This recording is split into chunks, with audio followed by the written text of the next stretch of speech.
We're working together. What are you talking about? We're doing a job together. What job? Bank job. Linda Fiorentino is here. She has been playing a number of roles, but she got a lot of attention in 1994 with The Last Seduction. After that, she's been teamed with such actors as Tommy Lee Jones and Will Smith in Men in Black, Matt Damon and Ben Affleck in Dogma, and Gary Shandling and Greg Kinnear in What Planet Are You From? In her latest project, she co-stars with a screen legend, Paul Newman. Here is the trailer from the film. Today, legendary bank robber Henry Manning was wheeled out of prison and into a convalescent home after suffering a stroke. Got a new guy in. That's what he was. A bank robber. Pretty good one, too. It took them 30 years to catch him. He's a felon. He started a company that sold security systems to banks. Yeah, so? And then he robbed the banks. Can you follow this? Probably has loads of money somewhere. I know you're in there. Come out, wherever you are. This is your last chance. It's your choice. Okay, so you're smart. Really smart. What do you want? So what do you think? I should have ordered pancakes. I mean about the bank. Think we could knock that place off? Who? You and me. Honey, I am playing brain dead, not brain damaged. Bingo. One thing clear. If anything goes sour, I'm gone. You got that? We're doing a job together. What job? Bank job. What took you so long? Hate to admit it, but I think you got my watch. However easy it looked, you got a job to do. Meaning? Do your homework. We hit the armored car. Get the money before it gets in. Oh, just one of those steel-plated trucks, bulletproof glass, a couple guys inside with shotguns. Be cool. You know what I'm saying? No. Huh? No. Huh? No. I must be going nuts. Lucky man. You're jealous. No way. I mean, look at the guy. He's about to keel over. He has good breeding. Drop everything. Sources estimate the amount of money stolen at $2 million. Y'all gonna be around when I get off? Bring a couple bags of money. We'll be wherever you want us to be. Got yourself a deal. And you thought that you could get a rise out of me with a little lap dance. Lap dance? Come out slowly, with your hands above your heads. You haven't lived till you've heard someone say that to you. Where the Money Is opens on April 14th. I'm pleased to have Linda Fiorentino here for the first time. Welcome. Thank you. You loved it, huh? I like the trailer. Yeah. And you love working with Newman. I absolutely. It was such a delightful experience. What made it delightful? Well, he's a bit of a prankster, Yeah, like every myself. day a different. Every day. Every day he made me popcorn. Most importantly, I never had a co-star From make Newman's me... own popcorn? No, actually. He has this special, these special kernels that he searches for, and he does this whole little process. It's a big secret. Yeah. How is he to work with? I mean, how is he different from other people? He's the one thing I thought was really interesting about the two of us was that we're both advocates of underplaying, so much so that I think we put each other to sleep a few times while we were doing scenes, and the crew. So it was like dueling underplaying, and it seems as if he's not doing anything while we're on the set, and then when you see the film, you realize what he was actually doing. It was all in his face and his Stunning eyes. Stunning, and just works in layers. I mean, not quite like if I... Now, here's what's interesting about this. Is got you in this film. Who plays your husband? Dermot Mulroney. Dermot Mulroney is in this film, and it's directed by an English director. Actually, a Polish director who lives in London, grew up in London. So, what's his name? Marek Kaniewska. And he was doing commercials, and he did Another Country years and years and years ago. He did 2 films in the mid-'80s, and then kind of disappeared, didn't like Hollywood. And something you shared with him. We did, we got along great. And then I think he was directing commercials, and Tony Scott, who produced Less Than Zero with him, also has a commercial company, so he was working with him. And they're producing this? They were the producers on this. What do you like about this film? Other than the characters. Well, when I first read, other than the characters... Yeah, I mean, other than the actors.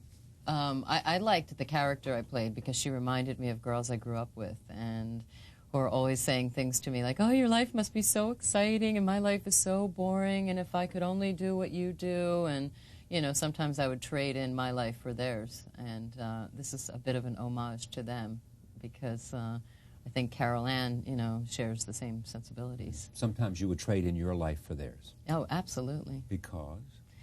Because there's a price to pay. for fame or even a little bit of fame, you know. It's people think there's degrees of like notoriety, and for me, it's like even a little bit is a big price to pay because I'm private. You have made career choices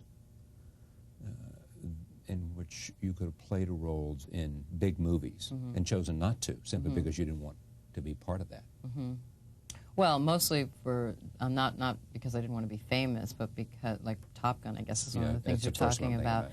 My problem with that was that in the third act there was a war, and you know it's a movie that was clearly geared towards an 18-year and under audience. So I just felt that it would be immoral on my part to take the job because I had money in the bank.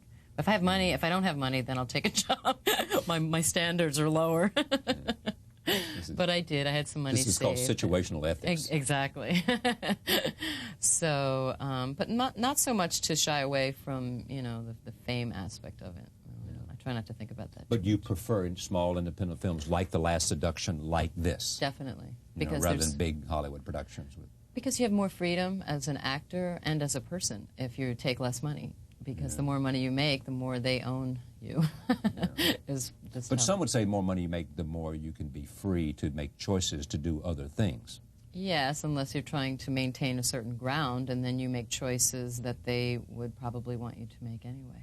Would you do would you do a remake of the film you made with Will Smith and Tommy Lee Jones? The sequel? Yeah. Absolutely. I had do a great that in a time. second. Yes, and I'll tell you why, because now I have all these little 8-year-old fans, and it's so refreshing coming off of Last Seduction. Yeah, right. My, you know, middle-aged, you know, male fans stalking me. You have stalkers? I have had 2, actually, yeah. Yeah, what happened?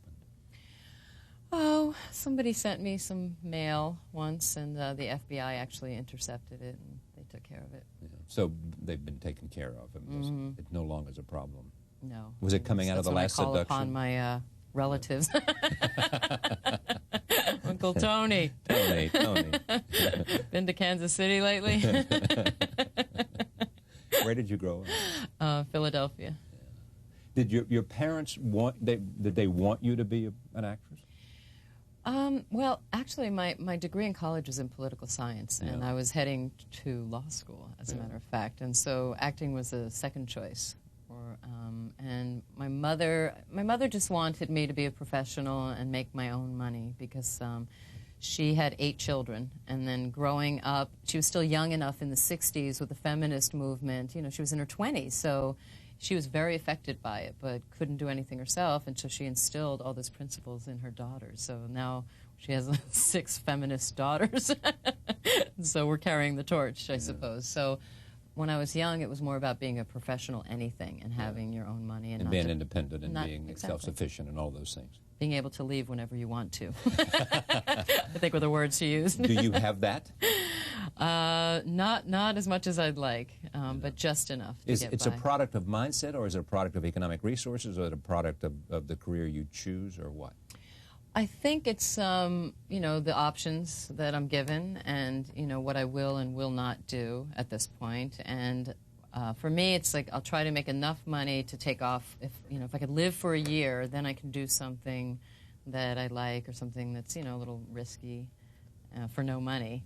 And then now I'm starting to think, I hope they make Men in Black 2, and I hope they offer me the part, because it would be nice to have some kind of financial security. I read somewhere that they said that if they paid what Tommy Lee and Will wanted to make, and it may have included you in this, that they would have no more money left to make the movie. To make the movie. Yeah, and not to mention the profits that they'd ask for. It would be, they wouldn't be able to make the film. So I hope they work it out, because I think it would be really fun. What was your mother's favorite film that you've done?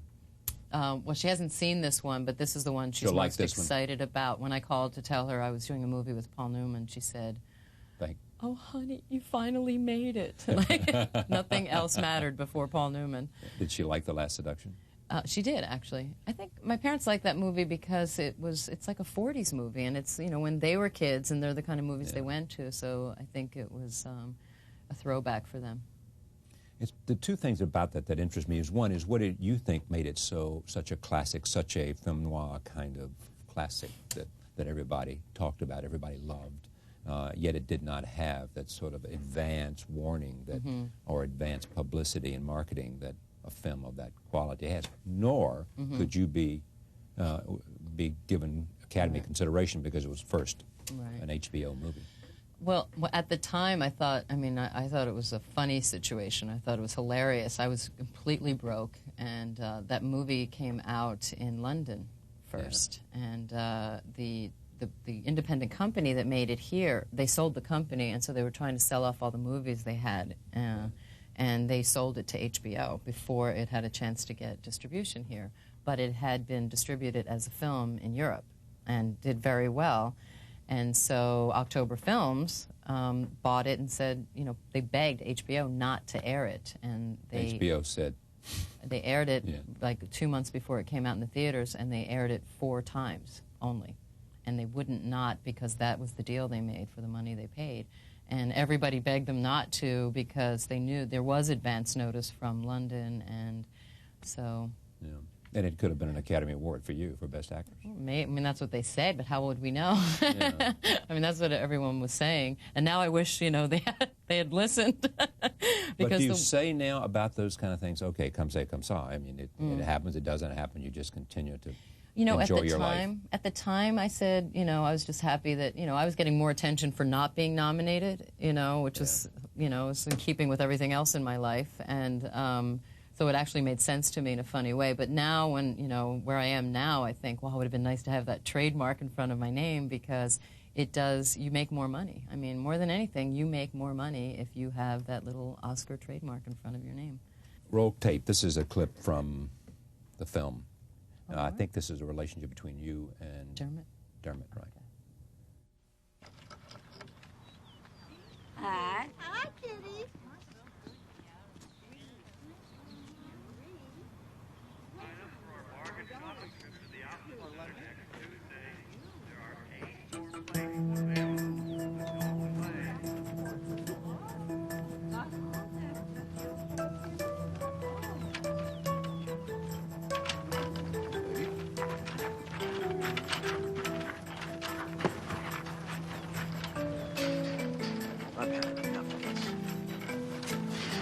Irma, take Diane for me for a minute. No. Please, I'll owe you one. One? Just do it. Come on. Wayne, what are we doing? I'd like to know what you think you're doing with my wife. You stay away from her, I'll clean your clock. From now on, you know what's good for you? She gives you your medicine, she takes your temperature, and that's it. Wayne, what are you doing? What are you doing? You can't do this here. No, what the? I can do whatever the hell I want. You're gonna blow everything. I'm gonna blow everything. What about you? The other day in your damn car. Don't bother lying. I saw you. We have to talk. It's not what you think, if that's what you're thinking. Tell me about it. Okay. We're working together. What are you talking about? We're doing a job together. What job? Bank job. You expect me to believe that? Yes. Okay, so you don't want to screw the old guy. You just want to rob a bank with him. No, it's just an armored car. Oh, just one of those steel-plated trucks, bulletproof glass, a couple guys inside with shotguns, Carol? Well, that's exactly why we were going to ask you to do it with us, but you didn't give us a chance. Us? What do you mean, us? Me and Henry. Carol, we're us. He's just him. As I was watching that, I said to you, boy, they must have all tried to get you to duplicate The Last Seduction. Jade was an effort imparted to do that. Yeah.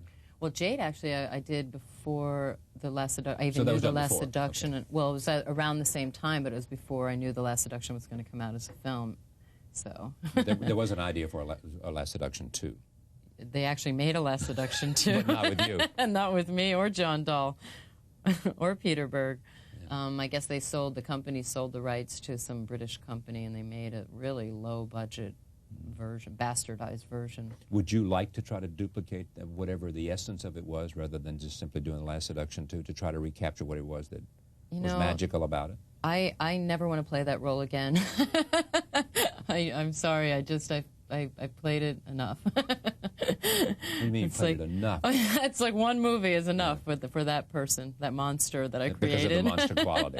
Well, and the repercussions thereof. I mean, can you imagine what I've had to deal with since that film? With the stalkers and My all that? boyfriend won't even watch it because my sister said, don't watch it, you'll leave her. Yeah. Is that right? It's true. Yeah. And I said, well, no, you should watch it because, you know, it's a good movie and, you know, you can see what I do and for a living. And my sister said, don't do it. You'll leave her. You will. Has he watched it? No. He won't. What's next? Actually working on a film with Ben Kingsley. It's based on the love story between Alfred Stieglitz and Georgia O'Keeffe. Oh, that's great. I play Alfred Stieglitz. No, you don't. I play Georgia O'Keeffe. And it's mostly centers on their relationship together, so it's not a biography, so to speak. It's more of a love story. And what else? Anything else? Nothing. I have to, well, I'm doing that basically for free, so I have to look for a job after that. Because you like George O'Keeffe, or because the idea? The script is phenomenal, and Ben Kingsley is a genius, and Mara Kanievska, who directed this movie, is directing it. Oh, my gosh. So we got along very well. So. And was it his idea to do this, for you to come do this, or? No, actually, I was offered the movie first, and then your idea to bring him in? Yes, he met with the producers, and they liked him. They liked this film, so they said, "You guys work great together." And then Ben Kingsley came on. So, Thank you for coming. Thank you.